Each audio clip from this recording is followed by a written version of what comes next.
A march in the ranks, hard-pressed, and the road unknown. A route through a heavy wood with muffled steps in the darkness.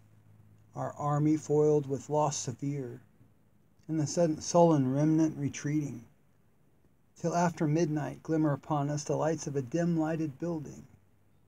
We come to an open space in the woods and halt by the dim-lighted building. 'Tis a large old church at the crossing roads, now an impromptu hospital. Entering but for a minute, I see a sight beyond all the pictures and poems ever made. Shadows of deepest black, just lit by moving candles and lamps, and by one great pitchy torch stationary with wild red flame and clouds of smoke.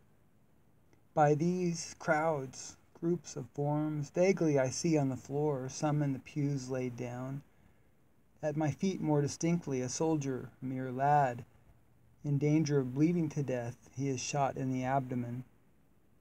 I stanch the blood temporarily, the youngster's face as white as a lily. Then before I depart, I sweep my eyes o'er the scene, fain to absorb it all. Faces, varieties, postures beyond description, most in obscurity, some of them dead. Surgeons operating, attendants holding lights, the smell of ether, the odor of blood. The crowd of the bloody forms, the yard outside also filled. Some on the bare ground, some on planks or stretchers. Some in the death spasm sweating. An occasional scream or cry, the doctor's shouted orders or calls. The glisten of the little steel instruments catching the glint of the torches. These I resume as I chant. I see again the forms, I smell the odor.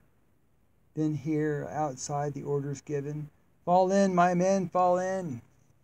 But first I bend to the dying lad, his eyes open, a half-smile gives he me. Then the eyes close, calmly close, and I speed forth to the darkness, resuming, marching, ever in darkness marching, on in the ranks, the unknown road still marching.